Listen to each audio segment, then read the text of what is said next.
इस वीडियो में हम दो समाचारों की बात करेंगे। पहली खबर चीन से संबंधित है और दूसरी खबर पाकिस्तान से संबंधित है। तो दोस्तों, पिछले दिनों में यूएई के दुबई में आई जबरदस्त बाढ़ के बारे में आपने सुना ही होगा, जिसमें पिछले कई सालों के रिकॉर्ड टूट गए और दुबई में इतनी बारिश हुई कि आज तक दुबई की सड़कों से पानी नहीं निकल पाया है। लेकिन अब वो जो तस्वीरें आपको मैं दिखाने वाला हूं, वो चीन से आ रही हैं और इन तस्वीरों के बाद आप भी इस बात को मानने लगेंगे कि हम भले ही ये समझें कि इंसान प्रकृति पर जीत हासिल कर चुका है, लेकिन प्रकृति के एक वार से ही इंसान की यह गलतफहमी दूर हो जाती है। और ऐसा ही हुआ है चीन के साथ।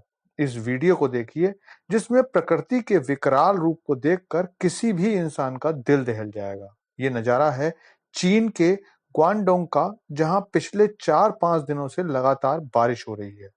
इस वीडियो में देखिए, जिससे पानी की रफ्तार का अंदाजा लगाया जा सकता है। और इस बाढ़ की वजह भी वही है जो दुबई की थी, और वो था प्रकृति को बार बार छेड़ने की सजा। दरअसल दुबई में तो जबरदस्त बारिश इसलिए हुई थी क्योंकि पिछले 30 सालों से यूएई, जहां प्रकृति ने यह नियम बनाया हुआ है कि बारिश बहुत कम होती है, वहां सरकार लगातार क्लाउड सीडिंग के जरिए बारिश कराती रही है। और इस बार की क्लाउड सीडिंग के बाद जो बारिश और तूफान आए, उन्होंने पूरे शहर को लगभग बर्बाद कर दिया। इसी तरह चीन भी बेहतरीन विकास के लिए प्रकृति के सारे नियम तोड़ रहा था, जिसका खामियाजा चीन ने भुगता है। और ये ऐसा नहीं है कि पहली बार हुआ है। अब तो हर 3-4 महीने में चीन के किसी न किसी हिस्से में बाढ़ आती रहती है।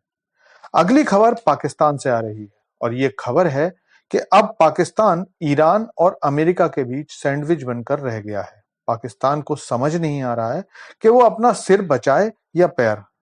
चलिए, ज्यादा आपका सस्पेंस नहीं बढ़ाता हूं और सारी बात खुलकर बताता हूं, लेकिन आपसे रिक्वेस्ट है कि चैनल को सब्सक्राइब कर लीजिए, क्योंकि यहां आपको डिफेंस, फाइनेंस और फॉरेन पॉलिसी पर वीडियोस रोज मिलते हैं।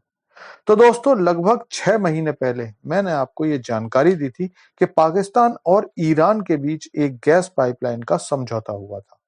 ये समझौता कई साल पहले हुआ था। पाकिस्तान ने सोचा था कि वो ईरान से सस्ता गैस लेकर अपने लोगों को सस्ती गैस देगा, जिससे उसके लोग तो खुश होंगे ही, साथ ही इंडस्ट्री को भी बिजली की कमी या कोयले की कमी से होने वाले नुकसान से बचाया जा सकेगा। इससे पाकिस्तान का एक्सपोर्ट भी बढ़ेगा। लेकिन अमेरिका ये बात कैसे पसंद करता? सो बीच बीच में अमेरिका पाकिस्तानी सरकार के कान उमेटता रहता और पाक सरकार काम हल्का कर देती थी। लेकिन इस बीच समझौते के अनुसार ईरान सरकार इस पाइपलाइन पर काम शुरू कर चुकी थी और वायदे के अनुसार उसने पाकिस्तानी बॉर्डर तक अपनी ओर की पाइपलाइन बना दी थी। लेकिन पाकिस्तान की तरफ का काम शुरू नहीं हुआ। अपनी तरफ के पैसे की बर्बादी और पाकिस्तान का सही रिस्पॉन्स न देखकर ईरान ने पाकिस्तान से कहा कि या तो समय से अपनी तरफ की गैस पाइपलाइन शुरू करो या हमें 18 बिलियन अमेरिकी डॉलर का हर्जाना दो। दबाव में आया पाकिस्तान धीरे धीरे काम शुरू करने लगा।